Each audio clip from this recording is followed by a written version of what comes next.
So perfect. So as Philippe said, today we will take care of mainly two basic attacks. The Hoberhau, the strike from above, and the Hunterhau, the strike from below. And also we will take care of two main guards. The Hawks, the guard of the Hawks, and the Flug, the guard of the plow.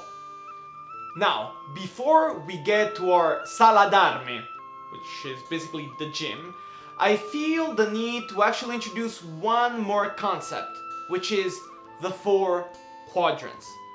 When we will get to the gym, you might hear Jerome and Raphael refer to something such as covering the line.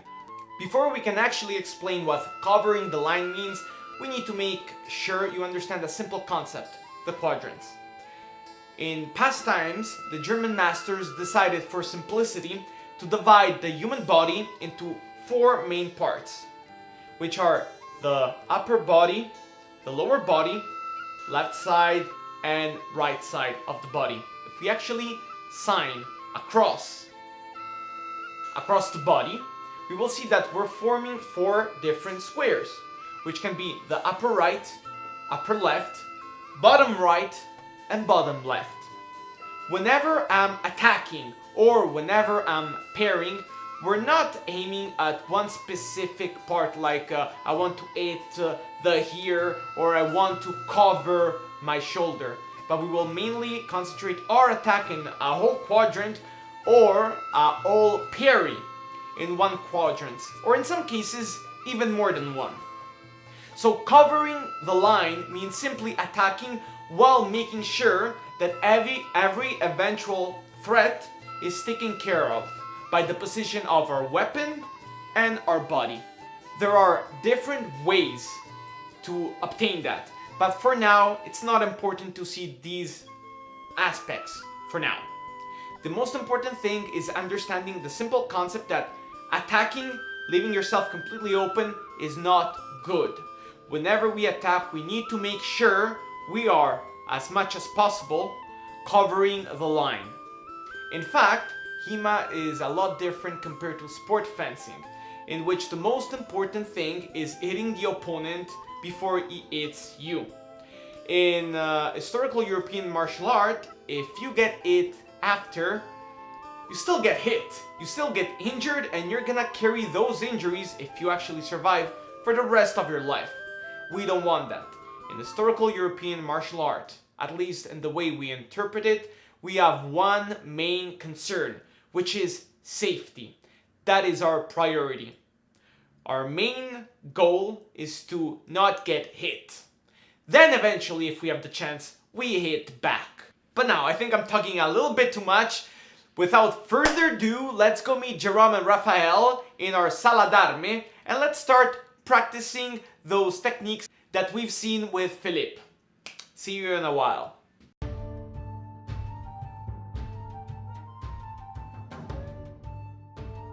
Hi, I'm Jérôme. And I am Raphael, student at la Compagnie Medievale. Today we'll present the 4 quadrants in German fencing, which are the way to divide the body in 4 parts, 2 horizontal, 2 vertical, to which the attacks will be dealt to and from which you can parry.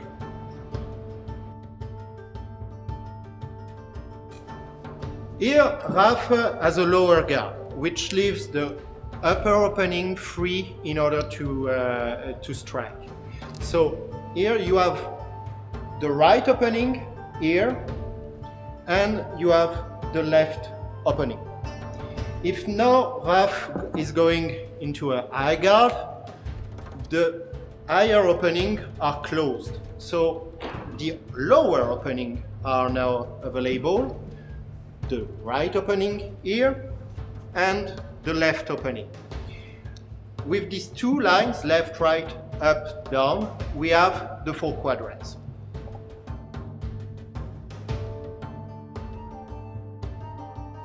Okay, so the first strike will be the Oberhau.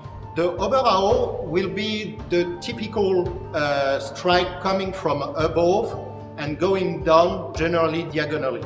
So in the German fencing tradition, it's very important that when you strike, first you start with your hand going forward And your strike always have to be followed by your foot, so that you can keep your balance all the time, and in the meantime have more force in order to pass through your adversary. The point is, if you do not follow, you will end up with twisted hips there, and your strike will not be as strong anymore, and a lot shortened compared to that. So, let's do it on Raphael. I will make an overrow from the right here, so starting from my right shoulder and coming more or less at his neck. So, blade first, followed by the foot. Now, from the left,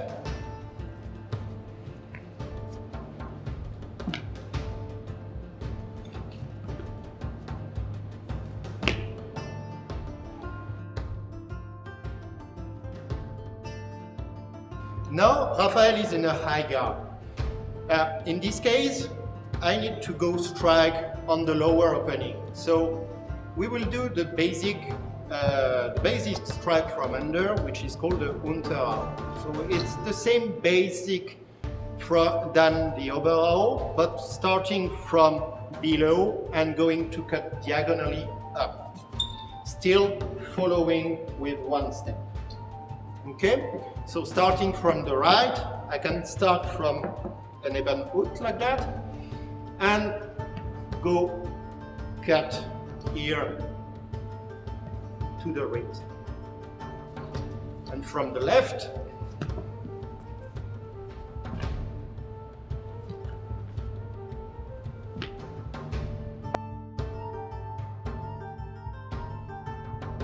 Axe is one of the main guard in German fencing. It's made to deal with the overhouse. You put your point in front and your quillons help to catch the blade and prevent your finger from getting cut.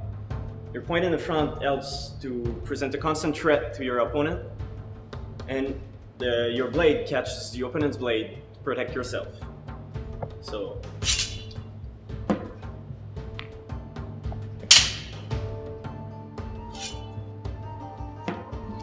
on the other side, you need to cross the ends in order to do it, but it's the same principle. So you close the line for the attack on your right while still keeping the point in the face of your opponent.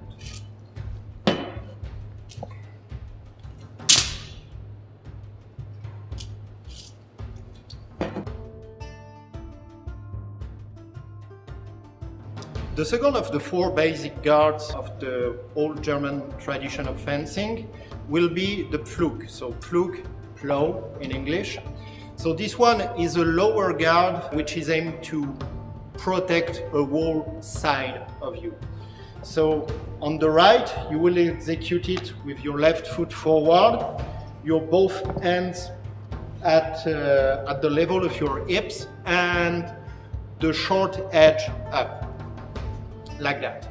That way you can protect from the strikes coming from above and under on this side, so on the side near the camera.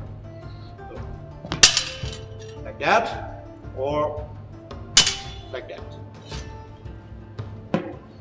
And on the other side now, so rough.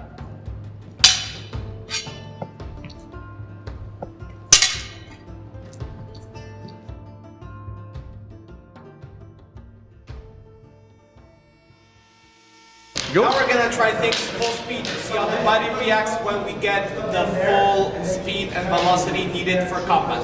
So there we go.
Okay, so for the full contact part, everything's done.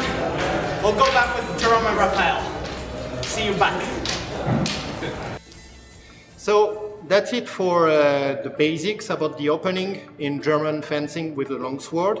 That's all for today. See you next time. So let's summarize what we've done today. We gave a look at the origin of the German fencing tradition. We've seen some of the most important masters, starting all the way back to Lichtenauer to Joachim Meyer. We talked about some basic concepts as the quadrants. Even if it's just a basic intro, it's okay. Let's start from scratch. We also seen the introduction of two basic attacks, the Oberhau and the Unterhau, and two basic guards, the Ox and the Flug. And I think that for the first episode, that is more than enough. So thank you for staying with us all this time. But before we leave, I really need to do something. I want to personally thank Rota Temporis, which is the amazing band that composed the intro music, the music you're also listening to right now, and some other tracks you've heard in the video. And these guys are simply amazing. Their music is great. They're awesome entertainers when playing live. And if you like this kind of music, I highly recommend you to visit their YouTube channel, linked in the descriptions below. So, I thank you again for sticking with us up until now. See you in the next episode, and alla pugna!